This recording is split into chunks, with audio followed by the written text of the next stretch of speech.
What if one of the world's oldest democracies wasn't born in Europe, but in the forests of North America?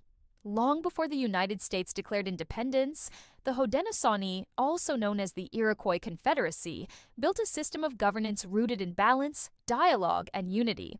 Their Great Law of Peace united nations that were once at war into a powerful confederation. In this video, we'll explore the remarkable story of how the Mohawk Oneida, Onondaga, Cayuga, Seneca, and later the Tuscarora came together under a shared vision of peace, creating a legacy that would inspire future democracies, including the U.S. Constitution itself. The story begins with conflict. Before the Confederacy, the Haudenosaunee nations lived in near constant warfare. Violence, vengeance, and fear shaped daily life, threatening the survival of entire communities. It was in this time of turmoil that a visionary known as the Peacemaker appeared. Along with the influential leader Hiawatha, he carried a message that would forever change the destiny of the nations. Peace was possible, but only through unity. The Peacemaker's teachings became known as the Great Law of Peace, a framework that emphasized reconciliation, respect, and collective governance. At its core was the idea that no single leader or nation should dominate. Instead, decisions would be made through consensus, ensuring that every voice was heard and considered. This philosophy was revolutionary, especially in a world where power often came through force and hierarchy.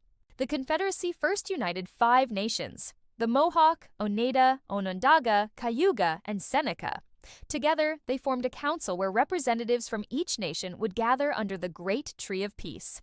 This council didn't just resolve disputes, it symbolized a profound commitment to cooperation. The image of burying weapons beneath the tree became a lasting metaphor for ending cycles of violence and building trust. Roles within the Confederacy were carefully balanced. Clan mothers held significant authority, choosing and guiding the chiefs who represented their people. This recognition of women's leadership reflected the interconnectedness of family, community, and governance.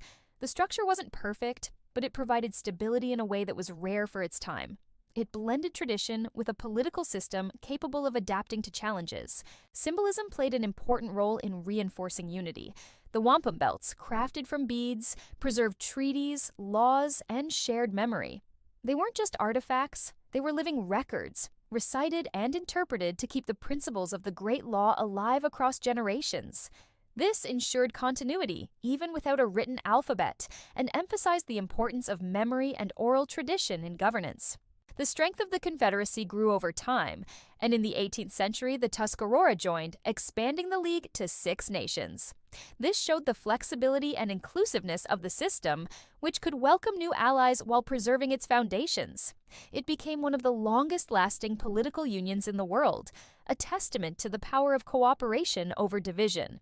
The Great Law of Peace wasn't just about politics, it was about a worldview. It taught that all decisions should be made not just for the present, but for the 7th generation to come.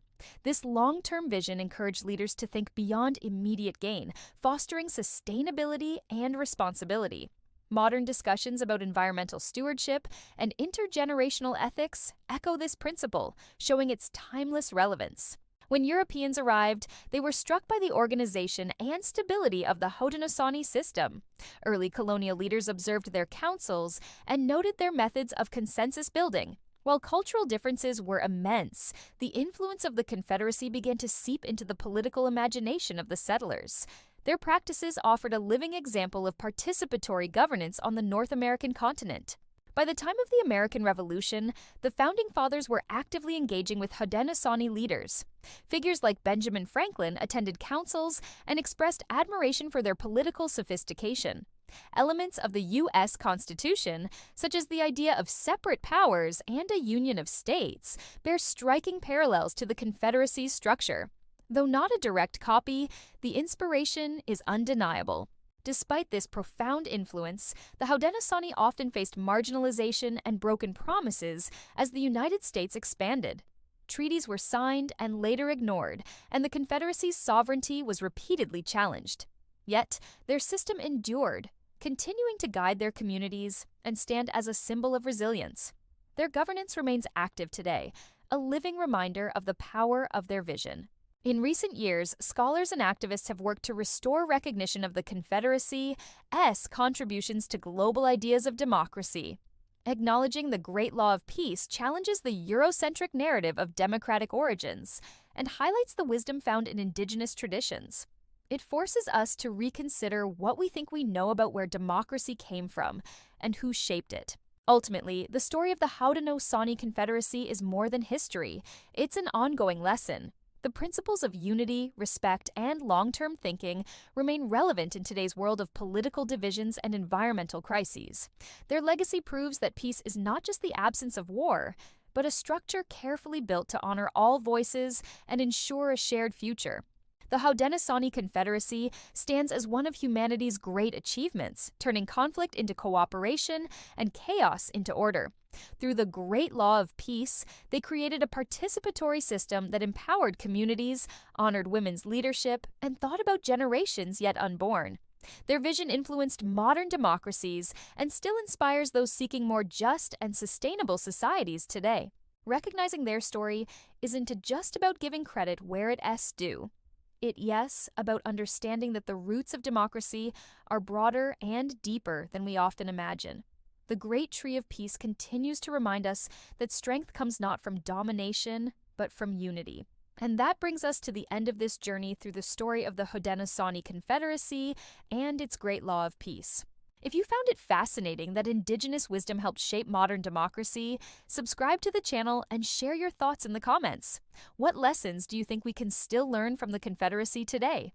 Your perspective might spark the next conversation on the true roots of democracy.